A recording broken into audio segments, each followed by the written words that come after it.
chosen instead of what happened to the Jews during World War II. It shows you how the narrator, which is Elie Wiesel, thinks and feels about what is happening to his people and himself.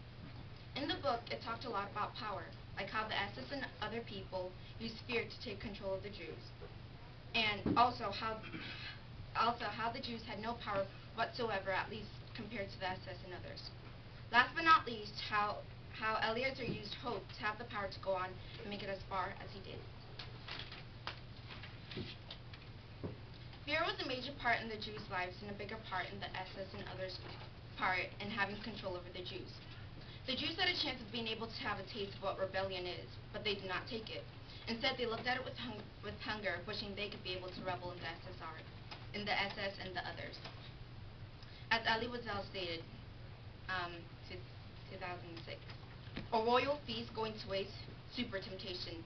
Hundreds of eyes were looking at them, shining with desire. 2 lambs with hundreds of wolves lying in wait for them. 2 without a shepherd, free for the taking. But who would dare? Fear was greater than hunger. Suddenly, we saw the door of Block 37 open slightly. A man appeared, crawling snake-like in the direction of the cauldrons. Hundreds of eyes were watching his every move. Hundreds of men were clawing with him, scraping their bodies with his on the stones. All hearts trembled, but mostly with envy. He was the one who dared. Page 59. Their fear was so great that if they had just a little taste of freedom or rebellion, they'll look on it with hungry eyes, wishing they could be the person or that thing. It was so great that if they had a chance for freedom, they would tremble. This shows how the SS and others had a strong hold on them that it takes over them and demolishes the power that they had on themselves. The Jews had no control of themselves and the actions around them. They were beat ferociously, watched as one another died, man, woman, children, and etc. Watched as they all died slowly or quickly, but could do nothing either to help or whatever. All they could do was watch. As Elie Wiesel stated, the officer came closer and shouted to him to be silent, but my father did not hear. He continued to call me. The officer wielded his club and dealt with him a violent blow to the head. I didn't move. I was afraid. My body was afraid of another blow, this time to my head. My father groaned once more. I heard Eliezer. I could see that he was still breathing in gaps. I didn't move. When I came down from my bunk after a roll call, I could see his lips trembling. He was murmuring something. I remained more than an hour leaning over him, looking at him, etching his bloody, broken face into my mind. Then I had to go to sleep. I climbed into my bunk above my father, who was still alive. The date was January 28, 1945. I woke up at dawn on January 29. On my father's cot, there lay another sick person. They must have taken him away before daybreak and taken him to the crematorium. Perhaps he was still breathing. No prayers were said over his tomb. No candle lit in his memory. His last word had been my name. He had called out to me, and I had not answered. Page 112.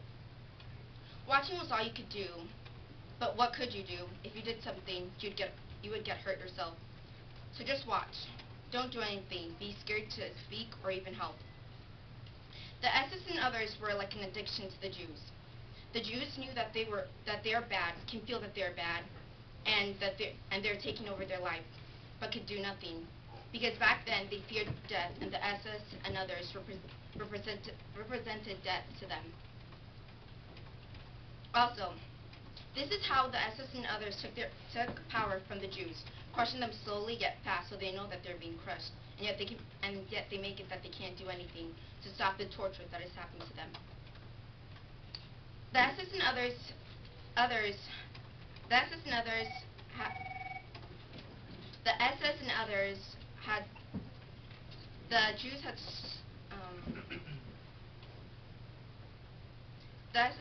others fear in the Jews that the SS.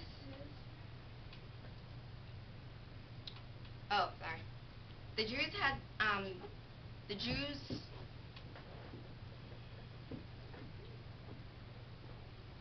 Sorry. So the SS and others fear, which is their power to hold on to the Jews that take over them until it's too late. and they can't do anything. But what can they do? It's already too late, because once you come in, it's hard to get out. Hope was one thing they could call there. A lot of people might have lost their hope, but Eliezer kept it, and it took him a long way. It took him to freedom. It gave him the power to keep on going. As Elie Wiesel stated, but while running, he began to undo his pants and yelled to me, "I can't go on. My stomach is bursting. Make an effort, Zalman. Try." "I can't go on," he groaned. He lowered his pants and fell to the ground. That is the image I have of him. I don't believe that he was finished off by an SS, for nobody had noticed. He must have died trampled under the feet of the thousands of men who followed us. Page 86. And don't let yourself be overcome by sleep, Eliezer. It's dangerous to fall asleep in snow. One falls asleep forever. Come, my son, come. Get up. Get up? How could I? How was I to leave this warm blanket? I was hearing my father's words, but their meaning escaped me, as if he had asked me to carry the entire shed on my arms. Come, my son, come. I got up. With clenched teeth, holding on to me with one arm, he let me outside. It was not easy. Page 88. Eliezer did not stay alive all alone. He had help, by the power of hope and his father. I guess you could say that his father was his hope. His father was the person who pushed him even when he thought he could not do anymore. He could not move. His father also saw what Eliezer couldn't and wouldn't see, and that was death. With that, Eliezer was able to stay alive while his father died.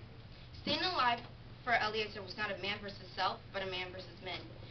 And it was a battle that he had to win, not only for himself, but for his people. In conclusion, the book Night is filled with all kinds of power. Either you have some that you're overpowering people, or you don't. That makes you too weak to fight for yourself, or for other people. And there's the one when you have the power that no one can take away from you. Only you. I feel that the book Night can tell you many things about the past and the present. The things that are happening in the past are happening right now, but in different ways, to camouflage its true self. People all around the world are overpowering people, and some of them can't do anything about it. Just hope that they make it and stay alive. And some die trying to make it. For example, the cruelty that happened to colored people. Colored people were treated harshly. That one man couldn't stand it any longer. That was Martin Luther King Jr. He took a stand. Even though he died advocating on something he believed in, he still made a change. Eliezer did the same thing, but in a different way. He stayed alive. He had hope to move on, even while everyone else was dying, even his own father. He also made what was happening to the Jews public, so people could know what is really going on. Staying alive for the Jews was a challenge that they thought they could not win. But Eliezer changed that. People can make a big change even when they're trying to fight for what they think is right.